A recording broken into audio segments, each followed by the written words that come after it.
Hello, so we are about done with When Stars Are Scattered. Today we are going to read chapter 15 and chapter 16. They're both pretty short. Um, and you'll be answering some questions along in the egg puzzle. So, chapter 15. Remember that Hassan had just gone missing.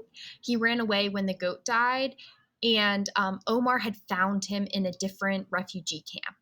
When they returned, they found out that they had been selected for another interview.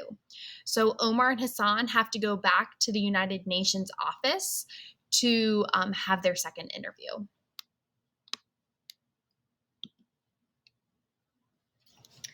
All right, chapter 15. I didn't believe it was real, not for a long time. I had wasted months, years of my life waiting and hoping to be resettled to another country. But even in a refugee camp, my fate is in my hands.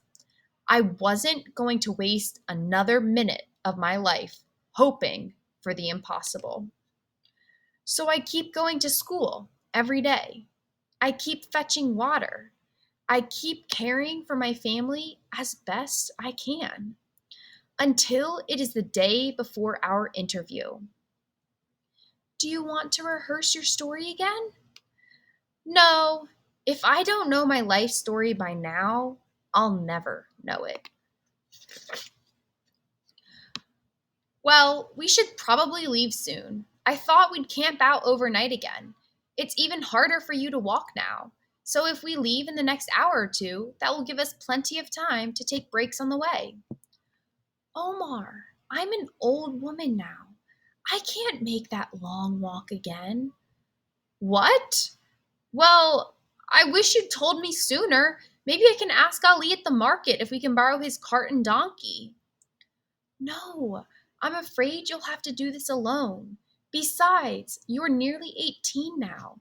You're not a child anymore, so you don't need your guardian with you. Well, yes, but you're our guardian. The UN will need to interview you too, to come with us, to come to America. Omar, like I said, you're not a child anymore. But you were with us the last time during the interviews. Did they ask me any questions? Ask me about my story? No, since I am not related to you, I can't come with you to America. This is about you and Hassan, Omar. It's always been about you and Hassan. But And even though I was almost 18, I sat down and cried like the little boy I used to be. I felt so naive for not seeing the truth that was right before me. Then I won't go. I won't leave you, Fatima. Omar, the United Nations may call me your guardian, but I feel like your mother.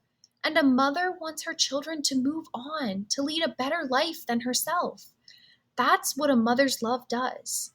So, yes, Omar, if you love me, you will leave me. You must. Everything will be okay. So, what is different about this interview from the interview before? What is different? So, my brother and I went alone. We were back in the UN offices. We had a different interviewer, but maybe they were related because they seemed to share the same inability to smile, despite Hassan's best efforts. By now, I spoke English well enough that I didn't need an interpreter. I could speak for myself. We returned for another interview and another and another. I had piles of forms to fill out. Susana Martinez helped me with the paperwork so I wouldn't make any mistakes. Any small mistake and your application could be denied. The process was long and grueling, but I wasn't as nervous. I was calm. So, why do you think Omar is calm now? Before, after the interviews, he was always nervous and stressed out. But this time, he is calm.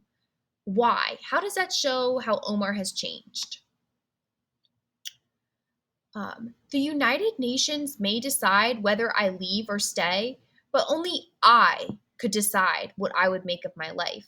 So during the months of waiting to hear back from the UN, I kept going to school and working hard. When I graduated from high school, the crowd was filled with people who loved and supported me. No matter what happened in my future, I was lucky. Chapter 16. After all those interviews, after all those years of waiting, the United Nations delivers your fate in an envelope. Yes, you will be resettled to a new country. Or no, your application was denied. Today is the day Hassan and I get our envelope. We arrive at the UN office early. Susanna is waiting outside to greet us. Are you nervous? I've tried to keep calm about our chances, but today, yes, I'm really, really nervous. Hoyo, hoyo. Do you know, after all these years, that's the only sound I've ever heard Hassan say? I wonder what it means.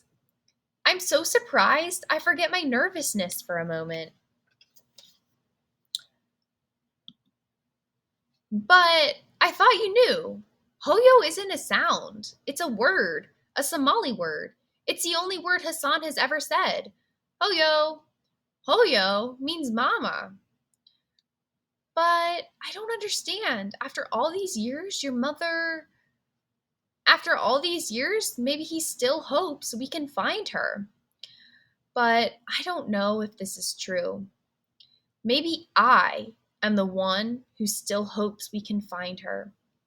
If we go to America, if we leave Africa, what happens to that hope? So what does the word hoyo mean? The word that Hassan says all the time. What does hoyo mean? And why do you think Hassan says it all the time? Why would he say hoyo all the time? It's the only word he says. So you can say hoyo means, and I think Hassan says hoyo because, and explain in the Ed puzzle. Okay. The office is open. It's time for you to go in. Good luck, you two. But we don't need luck. We've done all we can. It's in God's hands now. Everyone says it's good to get a thick envelope. A thick envelope means you have more paperwork and forms to fill out. A thin envelope just means no. There were lots of other families waiting with us. One by one, their names were called. Some families got thin envelopes, some got thick ones. Either way, most of the people waiting were crying. Muhammad Omar, Muhammad Hassan, that's us. We stood up. Hassan and I walked to the UN officer, one foot in front of the other. I am Omar Muhammad. This is my brother Hassan. The envelope was thick. Rip. Muhammad Omar, Muhammad Hassan, you have been selected for resettlement to the United States of America. And that is the end of chapter 16. So please finish up the Ed puzzle and mark it as done in Google Classroom. Thank you guys for participating.